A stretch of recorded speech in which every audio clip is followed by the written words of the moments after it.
Comment ബോക്സുകൾ നിറയുകയാണ്. ഇതായിരിക്കണം speaker എന്നാണ് ഓരോ കമന്റ് ബോക്സിലും നിറയുന്നത്. സത്യത്തിൽ UDF സർക്കാരിനെതിരെ മാധ്യമങ്ങൾ ഇവർ അങ്ങനെ സുഖിച്ചു ഭരിക്കണ്ട എന്ന മട്ടിലാണ് ചോദ്യങ്ങൾ ചോദിക്കുന്നതും അതിന് നൽകുന്ന ഉത്തരത്തെ മാധ്യമങ്ങൾ വളച്ചടിക്കുകയും ചെയ്യുന്നത്. കഴിഞ്ഞ സഭാ സമ്മേളന കാലത്ത് VD സതീശൻ പറഞ്ഞ രഹസ്യമായ കാര്യത്തെയാണ് ഇപ്പോൾ മാധ്യമങ്ങൾ പല രൂപത്തിൽ വളച്ചൊടിക്കുന്നത്.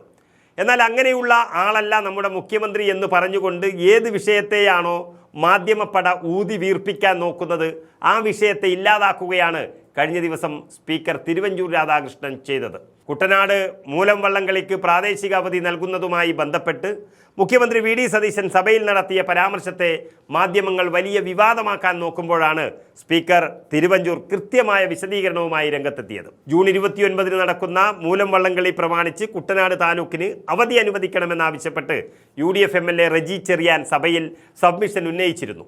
ഈ ആവശ്യത്തോട് ആദ്യം അനുകൂലമായി പ്രതികരിക്കുകയും വിഷയം പരിശോധിക്കാമെന്ന് വ്യക്തമാക്കുകയും ചെയ്ത മുഖ്യമന്ത്രി തൊട്ടു പിന്നാലെ സീറ്റിൽ വന്നിരുന്ന ശേഷം ഒരു കാരണവശാലും കൊടുക്കില്ല എന്ന് രഹസ്യമായി പറഞ്ഞു എന്ന രീതിയിലാണ് വാർത്തകൾ പ്രചരിക്കുന്നത്. അത് കേൾക്കുകയും ചെയ്യാം. മുഖ്യമന്ത്രി സീറ്റിലിരുന്ന് നടത്തിയ ഈ പ്രതികരണം മൈക്കിലൂടെ അബദ്ധത്തിൽ പുറത്തു വന്നത് ഇടതുപക്ഷ MLA-മാർ ഏറ്റെടുത്ത് സോഷ്യൽ മീഡിയയിലൂടെ വ്യാപകമായി പ്രചരിപ്പിക്കുകയും രാഷ്ട്രീയ ആയുധമാക്കാൻ ശ്രമിക്കുകയും ചെയ്തു.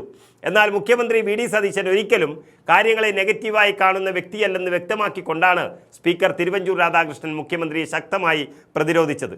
സഭയിൽ അംഗങ്ങൾ എഴുന്നേറ്റ് നിന്ന് സഭയെ അഭിസംബോധന ചെയ്ത് പറയുന്ന കാര്യങ്ങൾ മാത്രമേ ഔദ്യോഗികമായി സഭാരേഖകളിൽ ഉൾപ്പെടുത്തുകയുള്ളൂവെന്നും ഇരുന്ന് പറയുന്ന കാര്യങ്ങളെല്ലാം ഓഫ് ദ റെക്കോർഡാണെന്നും തിരുവഞ്ചൂർ തിരുവനന്തപുരത്ത് വിശദീകരിച്ചു. മാധ്യമങ്ങൾ ഇതിനെ വലിയ രീതിയിൽ ദുർവ്യാഖ്യാനം ചെയ്യുകയാണെന്നും മുഖ്യമന്ത്രിയുടെ സാധാരണ സ്വഭാവത്തിൽ അങ്ങനെയൊരു നെഗറ്റീവ് ആറ്റിറ്റ്യൂഡ് ഉണ്ടാകില്ലെന്നും അദ്ദേഹം ഓർമ്മിപ്പിക്കുകയും ചെയ്തു. വീര്യം കുറഞ്ഞ മദ്യത്തിൻ്റെ കാര്യത്തിലും മുന്നണിയിലെ മറ്റ് വിഷയങ്ങളിലും UDF തന്നെയാണ് അന്തിമ തീരുമാനമെടുക്കേണ്ടതെന്നും അത് സഭയുടെ മുന്നിൽ ഔദ്യോഗികമായി വരുമ്പോൾ മാത്രമേ സ്പീക്കർക്ക് അതിൽ കൂടുതൽ അഭിപ്രായം പറയാൻ സാധിക്കൂ എന്നും സ്പീക്കർ പറയുകയുണ്ടായി. സ്പീക്കറുടെ ആ വാക്കുകൾ നമുക്ക് കേട്ടു നോക്കാം. സഭയിൽ മുഖ്യമന്ത്രിയുടെ ഒരു ചോദ്യം കുട്ടനാട് MLA ചോദിച്ചിരുന്നു. ഒരു വള്ളംകളിക്ക് അവധി പ്രഖ്യാപിക്കുകയാണ്. അപ്പോൾ അദ്ദേഹം അത് പരിശോധിക്കാമെന്ന് പറയുകയും പിന്നെ അതിനുശേഷം അദ്ദേഹം ഇരുന്നിട്ട് അത് അംഗീകരിക്കാൻ പോകുന്നില്ല എന്ന് പറഞ്ഞതിൻ്റെ ഓഡിയൊക്കെ പുറത്തു വന്നു. അപ്പം സഭയിൽ അങ്ങനെ ഒരു പെരുമാറ്റം ശരിയാണോ? അങ്ങനെയൊന്നും സീരിയസ് ആയിട്ട് പറയത്തില്ല. മുഖ്യമന്ത്രി അങ്ങനെ സീരിയസ് ആയിട്ട് പറഞ്ഞതും ആയിരിക്കില്ല. എന്താ വന്നതെന്നുള്ളത് എനിക്കറിയില്ല. മാത്രമല്ല എഴുന്നേറ്റ് നിന്ന് സംസാരിക്കുന്ന റെക്കോർഡിൽ വരും, ബാക്കിയുള്ളതെല്ലാം ഓഫ് ദ റെക്കോർഡാണ്. അപ്പോൾ അതെന്താ നടന്നതെന്നൊന്നും എനിക്കറിയില്ല. സാധാരണ മുഖ്യമന്ത്രിയുടെ ഒരു സ്വഭാവത്തിൽ ഒരു കാരണവശാലും അങ്ങനെ പറയുന്ന പ്രശ്നമില്ല. എല്ലാറ്റിനോടും പോസിറ്റീവായിട്ട് പ്രതികരിക്കുന്ന ഒരു വ്യക്തിയാണ് നമ്മുടെ മുഖ്യമന്ത്രി. അതുകൊണ്ട് അതെങ്ങനെ വന്നു പെട്ടു അല്ലെങ്കിൽ എങ്ങനെ ഒപ്പിച്ചെടുത്തു എന്നുള്ളതാണ് എനിക്കറിയാവുന്നത്. വാക്കുകളാണത് അദ്ദേഹം പറഞ്ഞത് തന്നെയാണ്. രണ്ട് ടോണായി പോയി, രണ്ട് രീതിയിലാണ് പറഞ്ഞത്. ഇല്ല, എനിക്കങ്ങനെ തോന്നുന്നത്. മാത്രമല്ല അതൊക്കെ ഓഫ് ദ റെക്കോർഡല്ലേ, അതൊന്നും നമ്മളുടെ റെക്കോർഡിനകത്തേ ഉണ്ടാവില്ല. അത് ഏത് സാഹചര്യമാണെന്ന് എനിക്കറിയില്ല. അദ്ദേഹത്തിൻ്റെ സാധാരണ സ്വഭാവത്തിൽ ഒരു കാരണവശാലും ഒരു നെഗറ്റീവ് ആറ്റിറ്റ്യൂഡ് എടുക്കും എന്നെനിക്ക് തോന്നുന്നതേ ഇല്ല. ഇതെന്താ സംഭവിച്ചെന്നുള്ളത് എനിക്കറിയത്തില്ല. ഈ പൊതുവെ മദ്യത്തിൻ്റെ ഉപയോഗം കുറയ്ക്കുക എന്നുള്ളതാണല്ലോ കോൺഗ്രസിൻ്റെ നയം. അപ്പോൾ ഇപ്പോൾ ഈ വീര്യം കുറഞ്ഞ മദ്യം വരുന്നതൊക്കെ ആയിട്ട് ബന്ധപ്പെട്ട് വലിയ ചർച്ച നിൽക്കുന്നുണ്ട്. അപ്പോൾ അങ്ങയുടെ ഒരു അഭിപ്രായം എന്താണ്, അങ്ങയുടെ ഒരു നിലപാട് എന്താണ്? ആ വിഷയം പോയല്ലോ. ആ വിഷയം UDF തീരുമാനിക്കട്ടെ എന്ന് UDF-ൻ്റെ ഘടകകക്ഷികളും എല്ലാം കൂടി ഒരുമിച്ച് തീരുമാനിച്ചു. മുഖ്യമന്ത്രി ആ അഭിപ്രായം നേരത്തെ തന്നെ പറഞ്ഞു. അതുകൊണ്ട് UDF-ൻ്റെ തീരുമാനം വരുന്നവരെ വെയിറ്റ് ചെയ്യല്ലേ മാർഗമുള്ളൂ. അതിൻ്റെ UDF-ൻ്റെ തീരുമാനം വരട്ടെ. നമുക്കിനിയും കുറച്ച് ദിവസം കൂടി ഉണ്ട്. അപ്പോൾ നമുക്ക് കൃത്യം അറിയാൻ കഴിയും. ഈ മുന്നണിയും വകുപ്പ് മന്ത്രി അറിയാതെ നടത്തിയ നടപടി ഒരു അല്പം ജാഗ്രത കുറവായില്ലേ മുഖ്യമന്ത്രിയുടെ ഭാഗത്ത്? ഇല്ല, അതല്ല, അങ്ങനെ അതിനെ ദുർവ്യാഖ്യാനം ചെയ്യരുത്.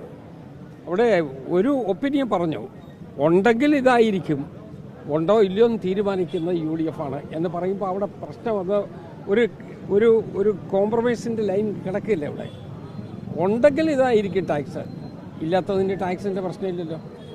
അപ്പോൾ അതെന്താണെന്നുള്ളത് UDF തീരുമാനിക്കും എന്ന് പറഞ്ഞപ്പോൾ ആ സെക്കൻഡ് നിലപാടോടുകൂടി വളരെ കൃത്യമായി മുന്നണിയെയും അതുപോലെ തന്നെ KCBC അടക്കമുള്ള സംഘടനകളൊക്കെ വിശ്വാസത്തിലെടുത്തുകൊണ്ടായിരിക്കും അപ്പോൾ ഒരു തീരുമാനം ഉണ്ടാവുക ഈ വിഷയത്തിൽ. സ്വാഭാവികമായിട്ട് പൊളിറ്റിക്കൽ ഡിസിഷനാണ് വരേണ്ടത്. അതൊരു സ്പീക്കർ പൊളിറ്റിക്കൽ ഡിസിഷനിൽ കയറി അതിക്രമിച്ച് കിടക്കുന്നതോ നമ്മളുടെ അനാവശ്യമായി അഭിപ്രായം പറയുന്നത് ശരിയല്ല. അതൊരു നല്ല സ്പീക്കർക്ക് പറ്റിയ സ്വഭാവവും അല്ല. അതുകൊണ്ട് അത് വരട്ടെ, ലെറ്റ് ഇറ്റ് കം. അത് നമ്മുടെ മുമ്പിൽ എത്തുമ്പോഴാണ് ഹൗസിൻ്റെ സ്വത്തായി മാറുമ്പോഴേ സ്പീക്കർക്ക് അതിനെക്കുറിച്ച് അഭിപ്രായം പറയാൻ പറ്റൂ. ഇപ്പോൾ നടക്കുന്ന ചർച്ച തന്നെ പുറത്തെ ചർച്ചയാണ്. അതിനകത്ത് സ്പീക്കർക്ക് ഒരു അഭിപ്രായം പറയേണ്ട കാര്യമില്ല. അതൊരു ഹൗസിൻ്റെ ഒരു പ്രോപ്പർട്ടി ആയിട്ട് വരട്ടെ, അത് വരുമ്പോഴാലോചിക്കാം.